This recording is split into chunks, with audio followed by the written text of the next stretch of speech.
Hello and welcome to the home of the Ghost Owl, and here we are with another series. This time it's focused on Warhammer the Old World. So for those that aren't aware, Warhammer the Old World is a return to the original lore and world of Warhammer Fantasy Battle before Age of Sigmar, and with it brings essentially a new game for the tabletop, but is a return to the style of Warhammer Fantasy Battle with rank and file.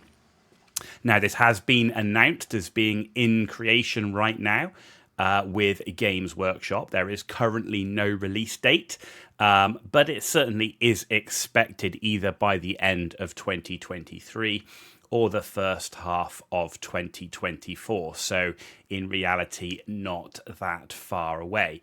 Now, in terms of what this series is looking at, it's looking at those models that are currently available to buy that could well be expected to be part of the army books and army lists that will be used in Warhammer the Old World.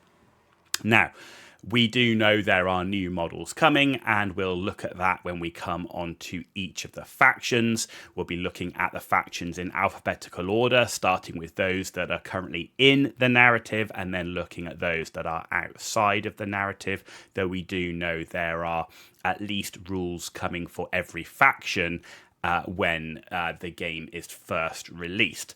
Now, why am I doing this? Well, for people like me who are old Warhammer Fantasy Battle players that probably still have existing armies, maybe gathering dust somewhere, who haven't been keeping up to date with what's available on the web store, it's a look at what you could still buy to flesh out the armies that you already own. If you're new to Warhammer Fantasy Battle, then it's a look at, if you were going to start an army, what an army might look like, what the models might look like, and give you a chance to maybe dip in early.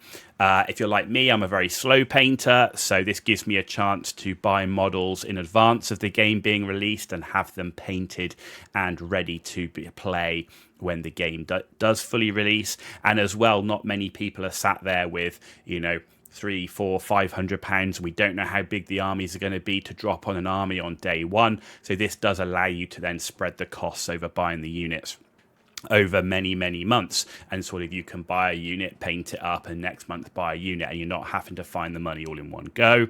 Now, I should say everything that is in this series are personal opinions only. I have no inside knowledge. I have no relationship with Games Workshop in that way, other than being a fan of Warhammer Fantasy Battle and the lore of that game. And everything in the series is correct at the time of recording only.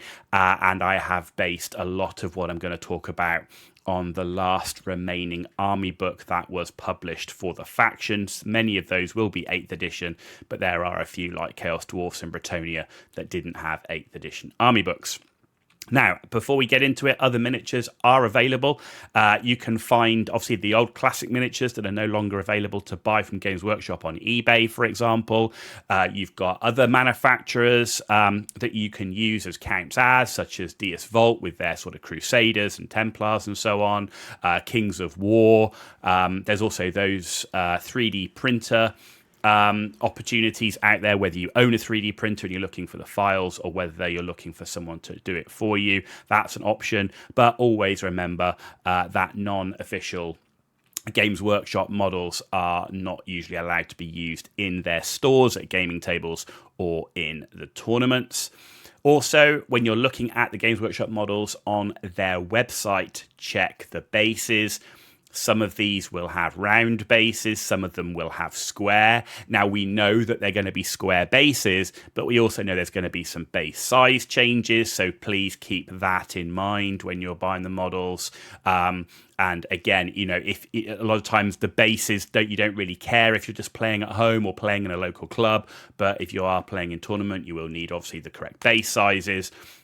But if you're not too fussed about making sure they're fully correct, then you've obviously, consider the fact that when you're playing a rank and file game like Warhammer Fantasy Battle was, and like the old world will be, movement trays will be a really important part. So you can mitigate a lot of the base issues with movement trays. Also, check the material. Some people really don't like Finecast, so there's still quite a lot of the old models that are dotted around that may well be Finecast, so check that out versus plastic. And if you are looking at stuff off eBay or whatever, and it's Forge World, that of course will be resin, so for example the Chaos Dwarves. And overall, given what we know about Warhammer the Old World, the timeline it's going to be set in, I would avoid buying named characters unless there's a nostalgia thing. There will surely be rules, even if Games Workshop doesn't do it. The fan base will provide rules for some of those characters that you might have played in the past. You can consider the timeline and maybe take a gamble on, if you look at some of the longer lived characters, whether they be demons or whatever, even elves, for example. Maybe those characters will make an appearance. But with a new game, with a new timeline, I can certainly expect that we might see a few new named characters put in. Though, of course, as always, you can use these named characters as accounts as. So if you had Karl Franz, the Emperor of the Empire, for example, on his Griffin, there's no reason you couldn't use him as a general on Griffin if that option was available. So that is essentially the intro of why we're doing it and some of the considerations that you need to consider while we go through each of these videos. But without further ado, let's go and look at the next faction. So the first faction that we will be looking at is the Beastmen Brayherds. As I said, it's going to be an alphabetical order. There's no favoritism here, and Beastmen are confirmed as being one of the factions that is in, so to speak. Now, if we look, as I say, based upon the latest army book that was available at the time for Warhammer Fantasy Battle, we can see there are 4 special lords. Currently, none of them available to buy on Games Workshop's website, and that is what we're looking at here is models and units that are available on Games Workshop's official website. We have lords. You've got the option of the Beast Lord, which you can see here, which is £22.50. That is the plastic one, or there is one at £14 in Finecast. Personally, if it was me, I would go with the plastic one. I prefer plastic overall compared to Finecast quality, and I actually think the new Beast Lord looks pretty cool. You've also got the option of the Doom Bull. It's a bit of an older model. It is web store only, but available for £35. The other lords that were in the book, the War Gore, Gore Bull, and so on, the Shamans, currently not available. Now, again, I wouldn't be looking to pick up any of the special lords in this case. There's a good chance that we will have new special characters.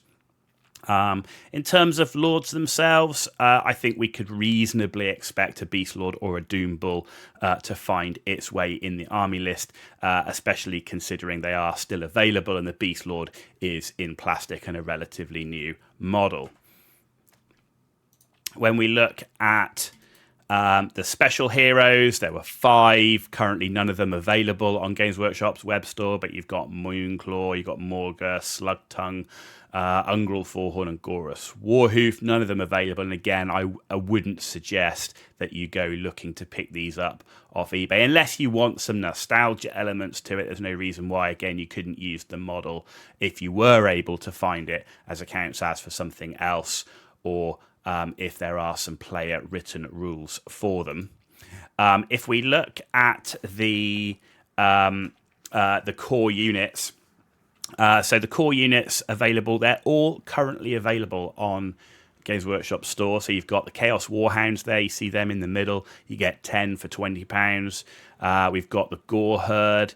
Again, 10 for £22.50, so not too bad there. The Tuskor Chariot in there for 30, and then you've got the Ungor Herd. It's essentially a dual kit, but you see Ungor Herd and Ungor Raiders. The Ungor Herd with the bows, the Raiders with the spears, and that is 10 for £20. So overall, not too expensive in terms of those base kits. You can certainly expect Gors, Ungors, and I would expect that Tuskor chariot to be absolutely in the army list. The Chaos Warhounds will be interesting to see if that makes its way in or not. But do know, as you can see in these pictures, the shape of the bases, and take into consideration what I said at the beginning of the video.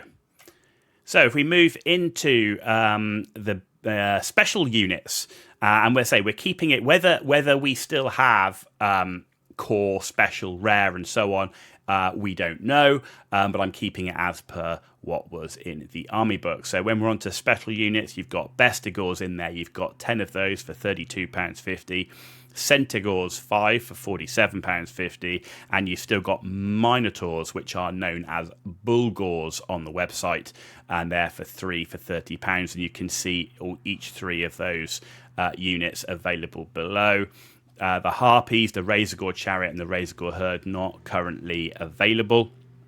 And again, certainly with the Bestigors and the Centaurs, I could see those making their way into the army list. I'd expect Minotaurs to be in there, but it'll be interesting to see where they stand. I mean, and bear in mind for all of these, particularly the ones that are in the narrative, as in the factions that are on the inside as opposed to the out, they are likely to get new models. So this is really a case of, if you're looking to flesh out, looking to get in advance, and you don't mind the fact that there may be new models that come out that may change the aesthetic.